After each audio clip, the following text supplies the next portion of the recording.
co-founder of Infosys and then in his remarkable second innings as patron of innovation and entrepreneurship, Mr. Gopalakrishnan has been at the forefront of cutting-edge research and has been a quiet champion and enabler of several new ideas in brain research, aging, healthcare, documentation of various kinds of histories, and whatnot. The list is endless.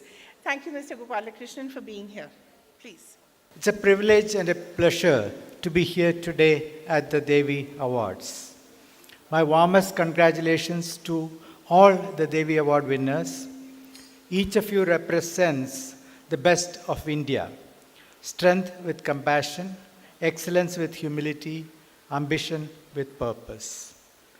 I also want to thank the New Indian Express for instituting these awards, for not only celebrating women achievers across fields, but also for shining a light on their journeys. By telling these stories, you are creating living case studies, the stories that inspire, educate, and empower many more women and young girls to believe that they too can make a difference. I'm going to talk about some things that are close to my heart and then weave that into today's event. We are living in an era of extraordinary technological transformation. Artificial intelligence and other emerging technologies are reshaping industries, increasing productivity, and creating entirely new types of work. The nature of workplace is evolving from fixed offices to hybrid and flexible environments. Technology is giving people, especially women, greater freedom and flexibility to manage their careers, families, and aspirations in ways that were not possible before. These are times of great change and great opportunity. Leadership in the age of AI will not be defined only by managing people or processes, but by managing change, technology, and human values together. Women, with their empathy, adaptability, and inclusiveness, are uniquely positioned to lead in this new world, whether in technology, healthcare, policy, or education. As India aspires to become a developed nation by 2047, we must evolve into an innovation-led, IP-driven economy, one that creates world-class products, technologies, and research outcomes. The nations that lead the global economy today are those that own intellectual property, whether in AI models, pharmaceuticals, semiconductors, or biotechnology. India's future growth will depend on our ability to create, protect, and commercialize our own IP. Women must be an integral part of this innovation journey. We need more women researchers, entrepreneurs, and investors shaping the technologies and policies that will define India's future. Careers in research and entrepreneurship are particularly well suited to women. They offer flexibility, intellectual challenge, and the opportunity to build something lasting and meaningful. Another major transformation ahead of us is demographic. And I'm talking about something different from what you would have thought. India will soon have one of the world's largest populations of older adults. This creates both challenges and opportunities. We must build a society where people can age with control, dignity, and grace, supported by innovative products, services, and care ecosystems. These include assistive technologies, healthcare innovations, insurance for seniors, and senior living and caregiving models. Each of these again represents a space for innovation, and women entrepreneurs with their insight and empathy can lead in designing solutions for an aging world. While we celebrate the extraordinary achievements of our Devi Award winners, we must recognize a national challenge. India needs more women in the workforce.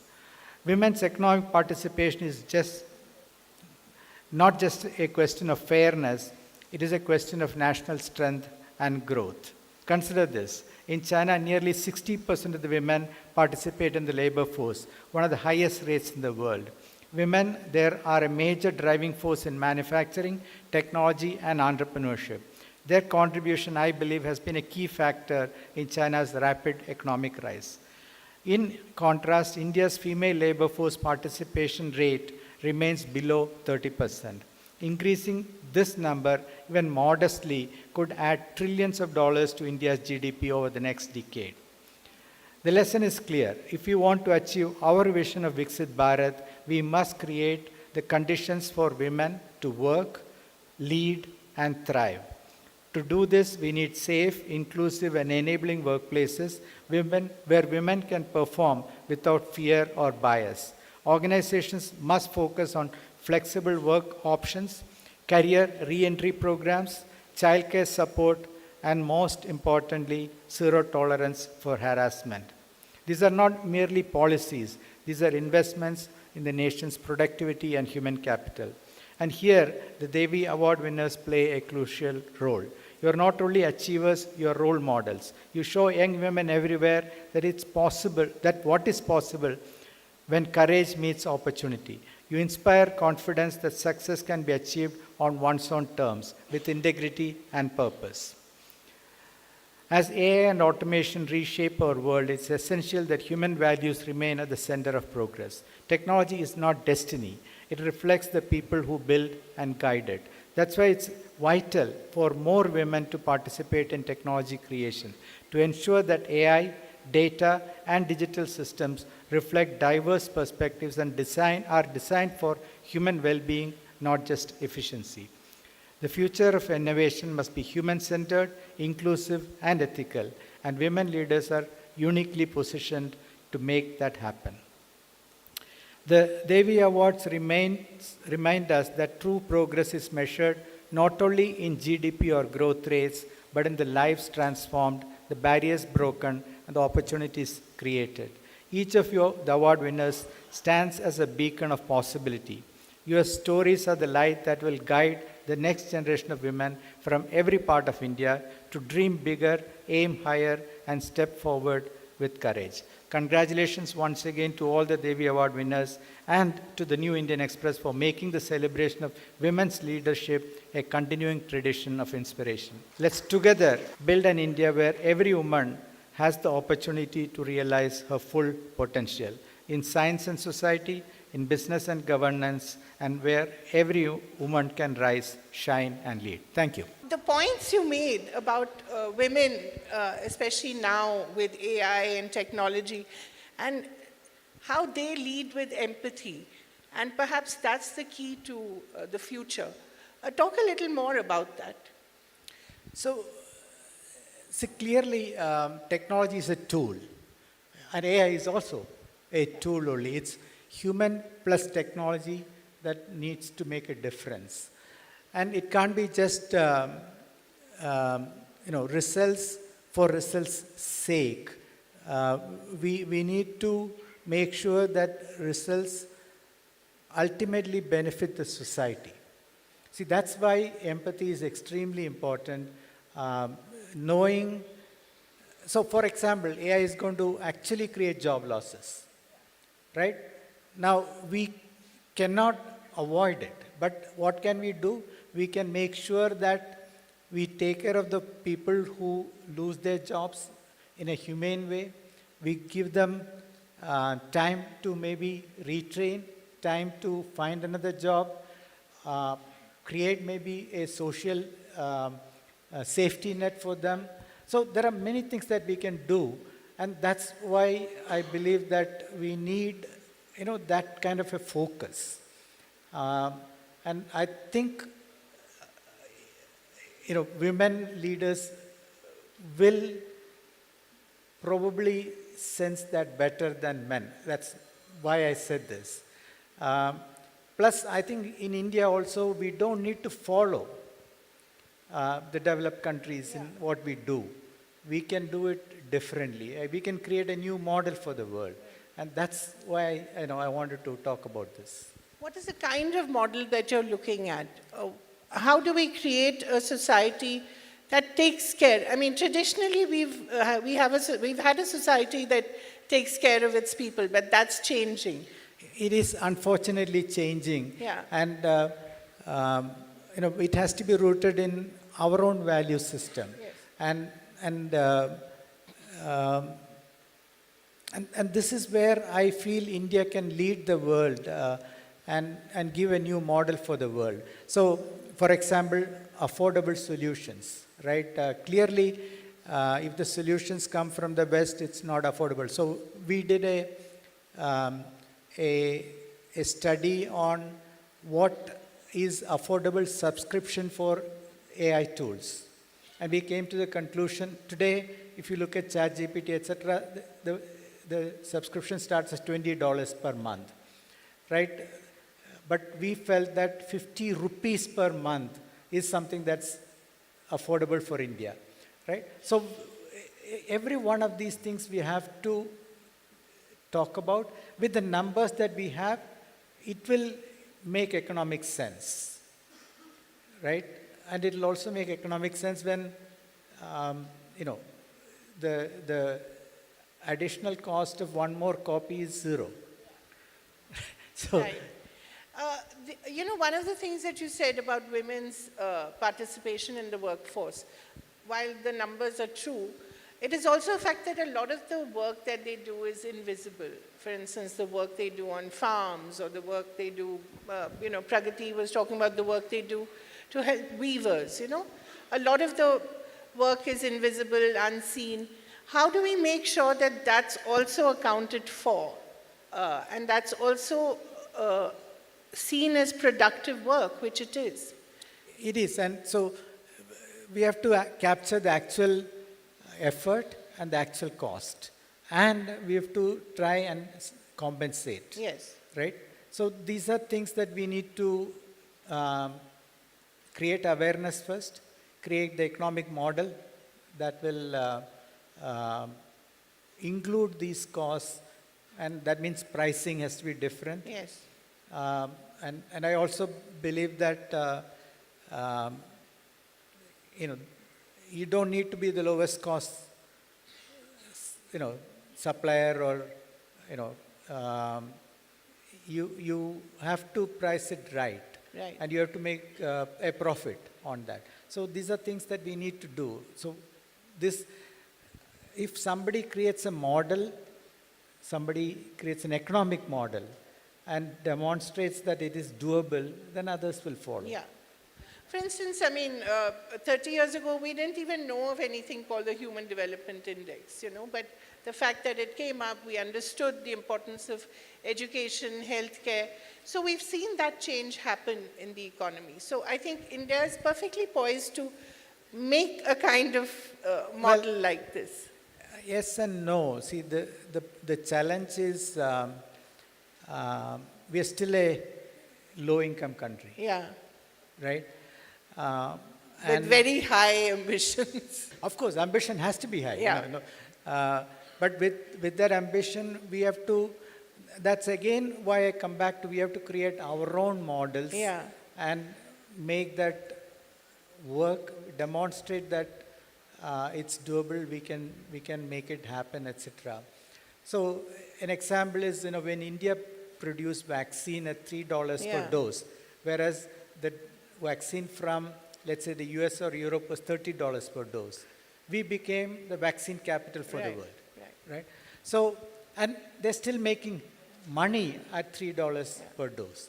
So that's the advantage that India provides because we have a lower cost economy. Right. So we have to leverage this. We are one of the lowest cost manufacturing destinations in the world, and that's an opportunity. We have to improve the quality.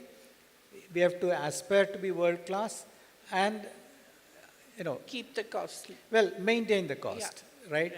And be profitable. So this can be done. I think we have to demonstrate that it can be done, and then it will spread. Yeah.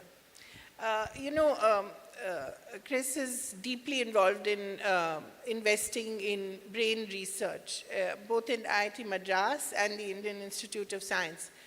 And I've, of course, wanted to ask you, what is the difference between a man's brain and a woman's brain? And do you feel a woman's brain is much better developed in many respects? Basically, So, women are smarter, but do we have proof of it? well, if we can, clearly define what intelligence is, and That's we have also true. not yet understood what, Yeah. intelligence has different dimensions. So in certain dimensions, certain people are better. In certain other dimensions, some other people are better. So there is no absolute scale yet. So we can look at physical differences, which is what we are trying to do. Is there a physical difference between which parts of the brain are different between man and woman? Then some idea we will get. So Right. that's what is being attempted at this point. And as you said, your brain center at IIT Madras is actually #1 in the world.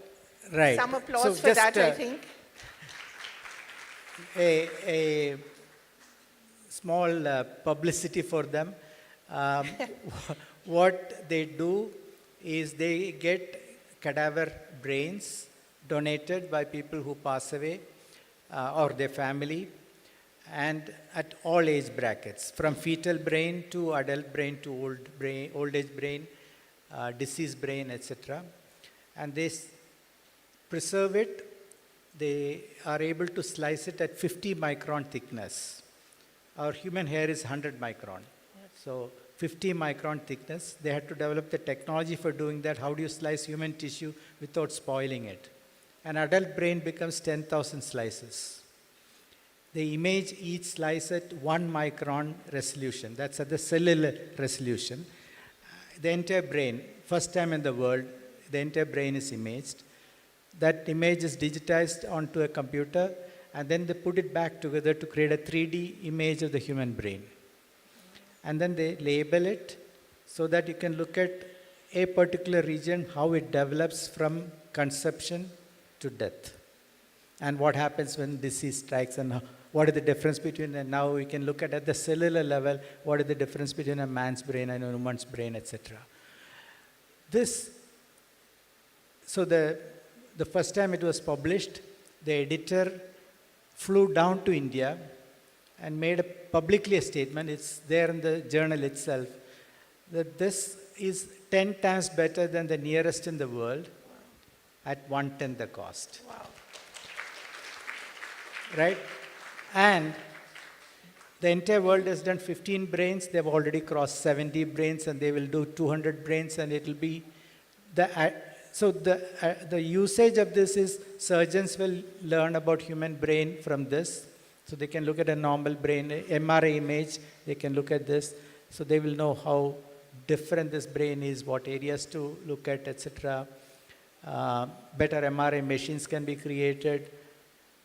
This is very similar to the first time human DNA was sequenced. Right. Now we are trying to understand the physical structure of human brain for the first time. Wonderful. I think that deserves some more applause. So, Amazing. I'm only supporting the work is done at IIT Madras. Yes, but I think the support is very important. The other thing that I'd like to ask you about, and I feel very passionately about because I'm also aging or have aged, is that, the work that you're doing in aging as well. Do men's brains stop functioning at 60 and do women's brains become smarter? I have seen it in my own experience.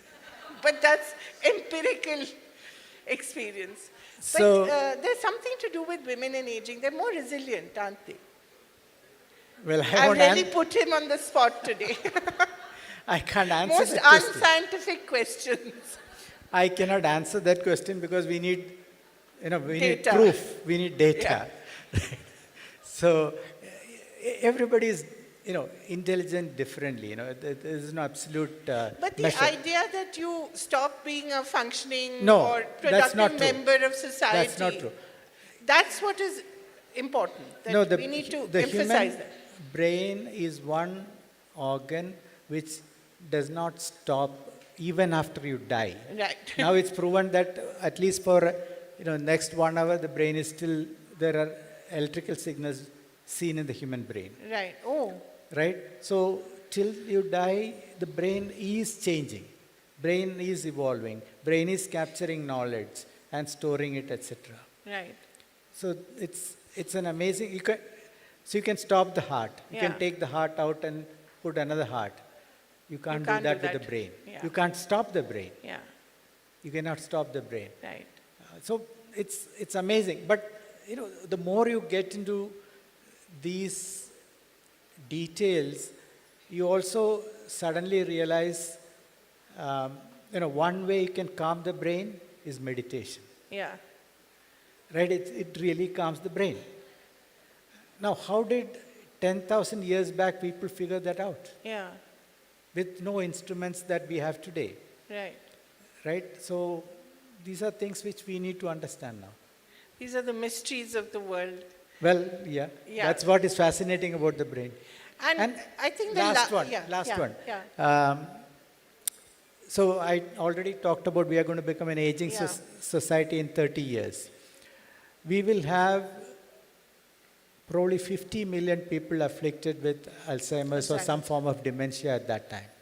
That is a huge burden for us. And we still have not understood dementia, Alzheimer's, etc. We don't have a cure. We don't have a way to, reverse it. So again, something I feel we need to do research on. But that's what the Indian Institute Indian of Institute of Science, Science is doing. the That's what they center do. that you've supported. That's what it's doing. Some more applause. The older we get, we need to know how we're going to live and flourish. Yeah, and again, an advertisement for work I do. So we have created something called Vaya Vikas. It's a membership-driven senior citizen organization. Anybody who's above 60 can become a member. They get a set of services. It's all free right now. And they also partner with people who create solutions for seniors. Okay. And we also lobby with the government. So we lobbied for health insurance for seniors. Seniors can't get health insurance on their own. They have to be part of a family. Right. So we have now got Government of India announced that anybody above 70 can get 5 lakh health insurance. That's right. Oh. We lobbied for it. Wow. Oh. We lobbied for standards in senior living homes. There are no standards. No. Okay?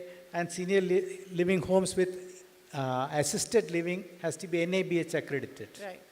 Again, we lobbied for it. So, work which You do all this work very silently and quietly. I'm now talking about it. Thank God. Thank God. And I think the last question, before I ask you the obvious question, since all of us are so excited about the Women's World Cup and India winning it and what impact it will have on young women, let me ask that question first.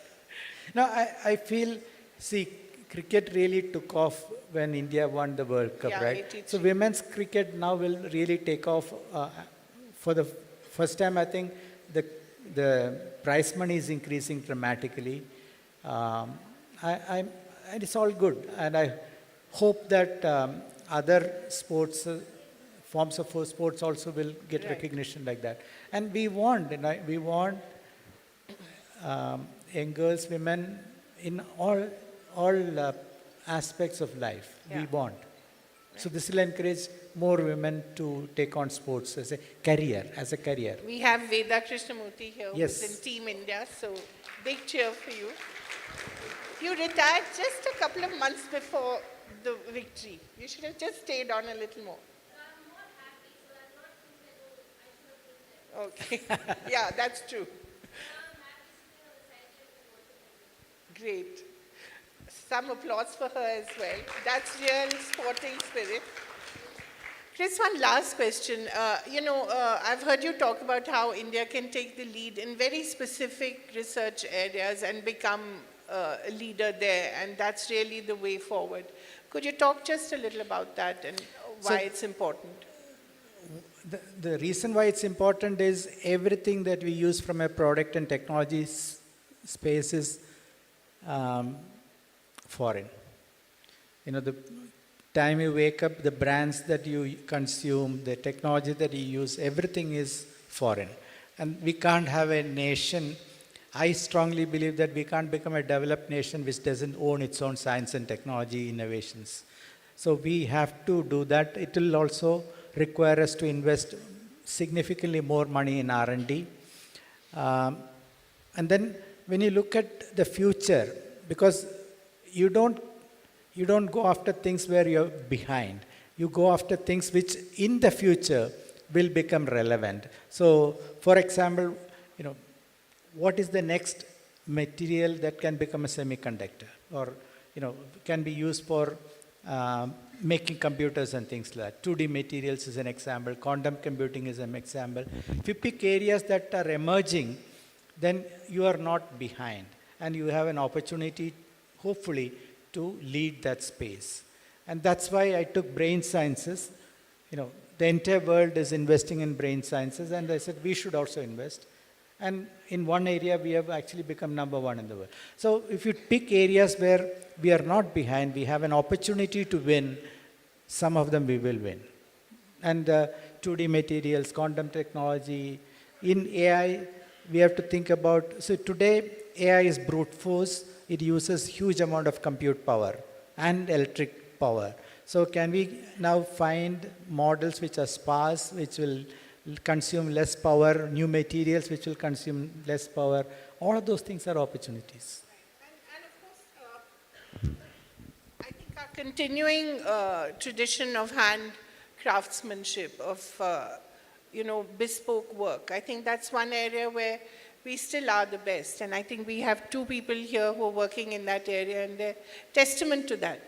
So we have to preserve our tradition, our values, our arts and crafts, and there is a space for handcrafted things still, and I strongly believe that the slight imperfections will actually add value to this, right? If it's so perfect that one piece does not it's also differ, standardized. It's become very standardized. So we have to do that actually, no question about it. So I'm glad that we have two winners who are doing that. Thank you so much, Kris. It was a pleasure. I'll request you to stay Thank you back for having me.